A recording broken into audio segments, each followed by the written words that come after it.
Right friends, welcome back to mini capsule. This is on Belt and Road Initiative India stand. There is one editorial in The Hindu and one editorial in Times of India, one article in Times of India, and in other newspapers also several articles appeared. And let us look at various aspects in relation to Belt and Road Initiative, because India has not sent the delegation, right? And if you look at the factual information, China concluded first Belt and Road Forum. Around 130 countries participated. Some countries sent their delegations and heads of some countries participated. And the important point to notice, countries like US and Japan, which are not part of B&RI, also sent official delegations, and at present 68 countries, please remember 68 countries are now part of $900 billion infrastructure project, that is Belt and Road Initiative. India boycotted the event, and all of India's neighbors except Bhutan signed B&RI, and our neighboring countries along with other countries, because there are total 68 countries. So they are expecting billions of dollars of loans for projects which include rails, roads, gas pipelines, oil pipelines, electricity and telecommunications connectivity. So the country's expectations are huge, because they are expecting billions of dollars will flow into their countries. So this is factual information. And India announced its official stand on 13th May, just one day before the B&RI conclave. So there are 3 points raised by India. First and the foremost is, of course, the sovereignty issue. CPEC, the flagship project of B&RI, is passing through Gilgit-Baltistan, ignoring India's sovereignty and territorial integrity. Second point is, B&RI infrastructure project is in fact some sort of neo-colonialism project of China, and India's statement includes these 3 points. 1, 2, 3. One, of course, a sovereignty issue. Second one is, India also said that China's this B&RI is of neo-colonialism type, and this could cause an unsustainable debt burden for communities. Already one example is Hambantota in Sri Lanka. Sri Lanka is struggling with a lot of debt burden. Second point is, it will cause unsustainable debt burden for communities with an adverse impact on the environment in the partner countries. The third point is, there is lack of transparency in China's agenda, and it looks like not just an economic project, but it looks like a political control project, or you can say it looks like the project for which China is promoting for political control. So these 3 statements were given by India on 13th May, right? So under these circumstances, how to view India's stand? Here USA and Japan sent their delegations, and India's stand is quite contrast to the stand of USA and Japan. Please look into this, and after that I will come to China's game plan. So here China's game plan is much wider in comparison to what they seems like. Then the second point is the statement along with the decision to not attend even as an observer by India. The editorial feels that it effectively closes the door for diplomacy. So this is the viewpoint as per the Hindu article or editorial. Here USA and Japan have attended, or you can say sent their delegations, and India's stand is quite a contrast to the stand of USA and Japan. And the second point is, the statement along with the decision to not attend even as an observer, however, effectively closes the door for diplomacy in future. The third point is, India's anxiety about the possibility of a debt trap of the participating countries may be well founded. It may be true, no doubt about it, but it ignores the benefits these countries believe will accrue to the project. Actually, the countries may be into the fold with the debt trap of China, and the important point which we should not miss is actually these countries are craving for investments, right? So, here there is no point in India worrying more when their own governments are not worrying. They know very well, because Hambantota experiment is clear to everyone. When their own governments are not bothering about that debt trap, why India is bothering? And another important point is, as a friend and neighbor, India can advise the neighboring countries, but it cannot give such type of statements with regard to the neighboring countries. So, this is the viewpoint of the Hindu, and there are several articles in various newspapers. And if you look at China's game plan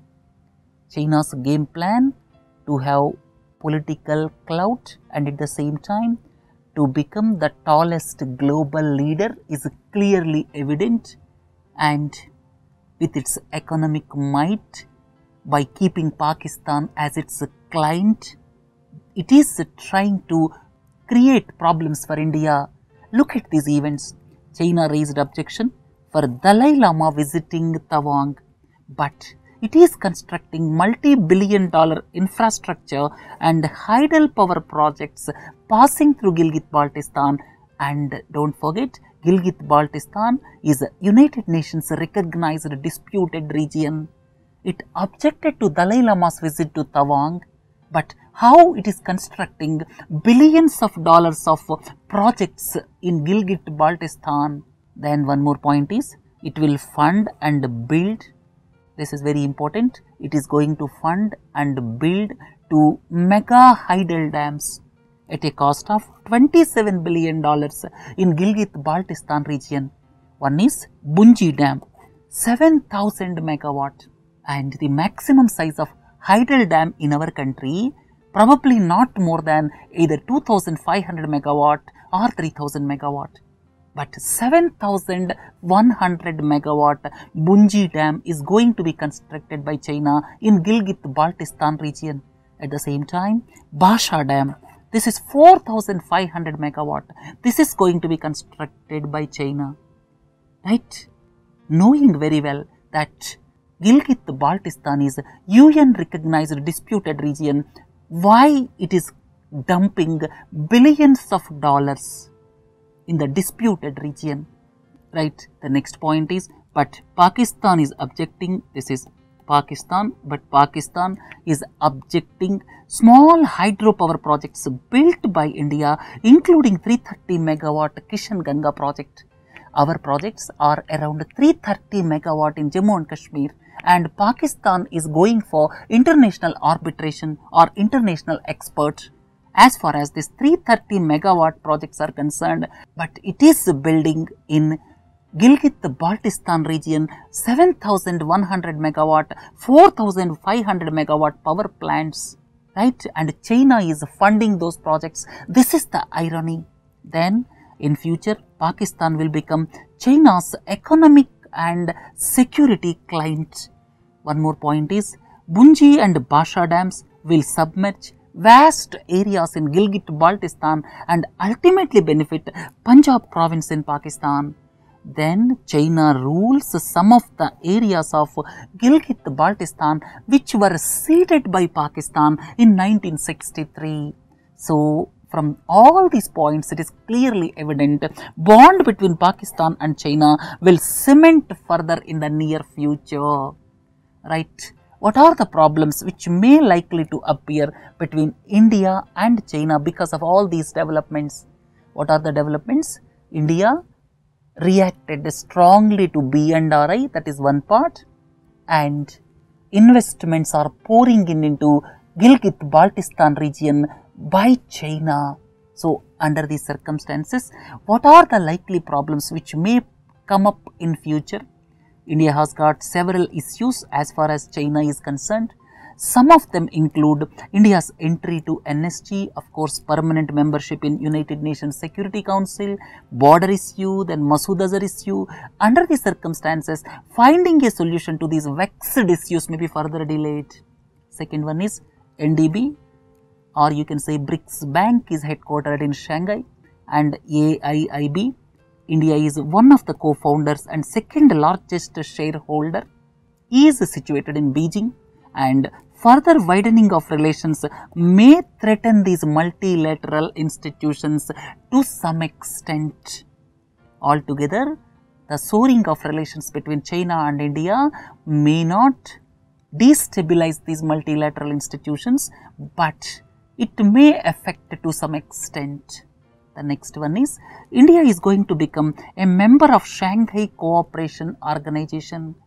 This Shanghai Cooperation Organization, this was established first as Shanghai 5 in 1996, and subsequently Uzbekistan joined in 2001, and here there are 6 members at present.